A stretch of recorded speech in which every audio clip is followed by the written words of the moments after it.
He is one of the greats of all time in any sports. His 755 home runs in the minds of many people are the most of all time in Major League Baseball. And the man for whom the Hank Aaron Award is obviously named. He is none other than Hank Aaron here on The Rich Eisen Show. How are you doing, Hank? I'm doing fine, Rich. How are you? I am doing great. What are your memories of Wrigley Field? Let's start with that as we've got our... Oh, my goodness. I've had very good memories of Wrigley Field. The most memorable one, of course, that's where I saw my first major league game at, and I had played a year at Eau Claire in Class C ball and came through there on the train, and the Dodgers were playing, and I went to the ball game to watch Jackie Robinson and the Dodgers play, and and got left by the train. But that was my most memorable one as far as that. But playing in the ballpark was even astonished. You know, really, I had wonderful times in Wrigley Field. Let's start with what you just mentioned right there. What did it mean to you at that age that you were talking about to watch Jackie Robinson play baseball, Hank? Well, it meant an awful lot. You know, in Eau Claire, Wisconsin, let me back up, Rick, sure, if I may. Please. In Eau Claire, Wisconsin, we could get all of the Dodgers and Milwaukee games. I got them in the YMCA where I stayed at. I stayed at the YMCA for $1 a day and had a nice room, and I stayed there every single day listening to the Dodgers or the Milwaukee Braves. Milwaukee was Milwaukee Braves because they had just moved there. Mm-hmm. And I watched them every single day. You know, listened to them. But it was a great moment for me. Just to watch Jackie suit up and play and dominate, I imagine. Well, just to watch him play, and, you know, because, you know, after all, he was going through some trying times and things that people didn't care for, you know, but I went there to give him my support. And little did I know the train didn't care about that. They just ran off and left me. Nice train left Hank Aaron right there. And before we get into the baseball aspect of our conversation, and obviously your award winners, Chris Bryant and David Ortiz, when you mentioned Jackie Robinson and obviously what you went through in the Deep South while you were trying to break Babe Ruth's record, what do you think Jackie Robinson would think of Colin Kaepernick's stance and or kneeling during the national anthem and all the other athletes who seem to be taking up that idea of protest prior to games, Hank? Well, Rick, I really don't know. You know, I can't speak for Jackie. I knew him pretty well in regard. But I think that he would, personally, I think that he would say, if you think what you're doing is right, then do it. You know, I mean, I really don't know what he would say, you know, really. Mm-hmm. I have no idea, and I don't want to put words in anyone's mouth, and I don't want to be a judge of anyone doing what they wanted to do, because you have to remember that for so long, you know, we as black people, and I'm talking about myself because I was part of it, was denied the right to do anything. You know, so we couldn't do anything for fear that we were going to be criticized for it. So I don't know. You know, Kaepernick is doing something that he thinks is right, and so I'm just going to leave it alone, you know, really. Hank Aaron joining me here on The Rich Eisen Show. What did it mean to hand an award with your name on it to David Ortiz with what he did in his final season and you playing as well as you did into your late 30s and early 40s, just like Ortiz, Hank? It meant an awful lot. You know, that's the second time David had won the award, and he seems to be genuinely concerned. You know, when he wanted the award, and he said, I got to come and receive it. It made me feel good because here's a young man, I say a young man compared to my age. Yes. He has done a terrific job. He's played the game the way it's supposed to be played, and every time, you know, he's the only one that when they're playing, I would pay to go see play. I love to see him swing. I like the way he approached the game.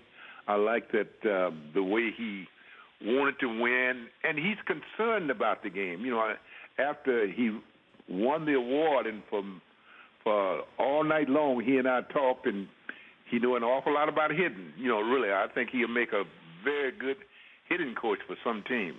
Who is the best conversationalist about hitting that you've ever had a chat on the subject? Ted Williams. Yeah? Ted Williams was probably the best in the world, but sometimes Ted, God rest his soul, would go a little bit too far because pitches that he would take, other guys needed to swing at. But he knew the strike zone so damn well. I mean, really. I mean, I've never seen anybody like that. And I could sit there and talk with him for days. And I have talked to him for quite a while before he passed away. But he was the one that really knew the strike zone by as well as anybody, and knew the strike and know what to approach, how to approach the game, and where to hit the ball at, and everything. He was one of a kind. Hank Aaron joining me here on the Rich Eisen Show. I once overheard Ted Williams have a conversation about hitting with Mark McGwire, Hank, and he asked Mark if when he hit the ball, did he smell wood burning? Because he said that he would sometimes smell the wood burn after his bat met the horsehide. Well, I can believe it. If he said it, I certainly can believe it. Ted was he was a master. He was a master. And another player was very good was Stan Musial. Stan was no slouch. I had a chance to room with him in Vietnam. When we were lucky enough to go there on a high neighbor tour from the president, and went over there, and we stayed for about 2 weeks. And I got a chance to room with him and talk with him, and I learned to appreciate him an awful lot. You don't know what, you see a guy every day and play against him, and then all of a sudden you see him every day and close up and have conversation with him, then you really learn how to appreciate him. Spending a few minutes with Cooperstown and Baseball Hall of Famer Hank Aaron here on the Rich Eisen Show. And Kyle Schwarber in the World Series with the Cubs, Hank, had 2 games as a designated hitter in Cleveland, and now that the games are going back to Wrigley Field, he's essentially sitting down, becomes a pinch hitter. What do you think about the designated hitter rule? Well, none of us like changes. That's number one, but this kid is going to be something special.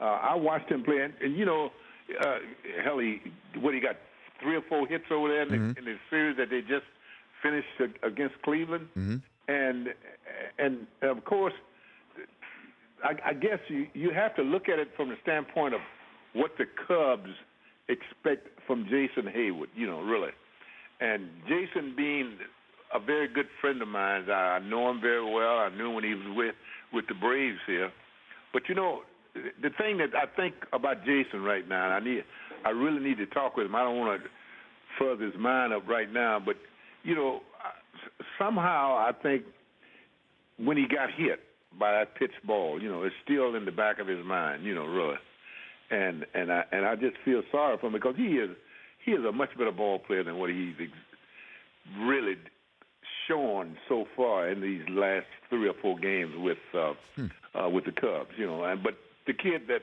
you're talking about, that can be about Jason, but the kid you're talking about, he's going to be a tremendous ball player. Cubs are blessed. Here's a kid that hadn't played all year and go up and hit somebody who's throwing 90-some miles an hour fastball, and he ends up getting 3 or 4 hits. Which guy that when you got into the batter's box, Hank, you were, I guess fearful is the wrong word, but when you're talking about a pitched ball coming at you, maybe up under your chin with a little bit of music on it. Who was that guy that you were concerned about getting in that batter's box? Well, they all, back in my day, they hit you, and that was the end of it. You take your base at first base. Right. I mean, you go to first base and forget about it. No fights, no nothing. At least I wasn't big enough to be fighting some of those guys, But the guy that you was talking about, as far as that's concerned, was Stan Williams. He used to be with the Dodgers. And Sure. He was a big guy, about 6'6", and threw very hard and made himself wild for a reason because he didn't want you digging in at the plate. But he was the one, he was very, very mean, really. And, I always felt like somewhere before, if he pitched a 9-inning ball game, that he was going to throw one close to me, behind me or something, Hank Aaron here on the Rich Eisen Show. And Hank, I'm a Michigan Wolverine alum. Coach Harbaugh invited me to be the honorary captain week 2 against Central Florida back in September, and you, just a couple of weeks ago, did it for Michigan against the Fighting Illini. How'd you find that experience with Coach Harbaugh? I've been involved in a lot of things, but when the coach offered me that, when he came here to work out a couple of ball players, and he offered me to go, I said I got to go. And I have a granddaughter there, of course, and she's a student at Michigan. Okay. And so when she heard about it, the first thing she said, "Papa, you got to go." Well, when she said that, that's all she needed to say. But anyhow, I was thrilled. I really was thrilled. Coach Harbaugh, I watched him play against his brother in the Super Bowl, and then I got a chance to meet his mother and his father, and I got a chance to speak to the football team. Oh, what? I got a chance to speak to the baseball team. So I had a good day. I met some wonderful athletes, and the school was excellent. I enjoyed it, and that's the first time I've ever done anything like that, and I felt ecstatic. I felt really proud of myself. I felt like out of all the baseball things that have been at my fingertips, but just doing this in a football field and flipping a coin was the greatest thrill of my life. Did you were you a rah-rah speech? You give a little, go out there and get them? I mean, what sort of speech did you give? I'm not a rah-rah guy, but what I did tell them, I just told them that in essence, most of them, I told them, I said, boys, you're playing at the greatest school in the world. You're going to get the greatest education in the world. I said, but you got to remember one thing, that there is no shortcut in life. That's what I try to tell them. Mm-hmm. I try to make sure they understand that regardless of what education, what they do, that they still got to take one step at a time. And that's what I try to tell most of the kids, young kids, because most of them, like my kids, my grandkids, they born today and wanted to be tomorrow. They want to be the star, and that don't happen that way, Mm-hmm. I said when I started playing baseball, I started in Class C ball, D ball, and that's where you do in life. Life is that way. So, and they stood there. I mean, they sat there and they really paid attention. And I'm sure that if I got through to one or two of them, it was the greatest thrill of my life. Well, Hank, I really appreciate you calling into the show, and it's a privilege that I get a chance to actually tell you after my whole life, being able to say to you, thank you for being you and how you went about your business and doing what you did in your baseball career and all the way to the present day. Well, it's a pleasure. It's indeed a pleasure being on your show. Thanks, Hank. I appreciate it. That's Hank Aaron. The Rich Eisen Show, weekdays at noon Eastern on Audience.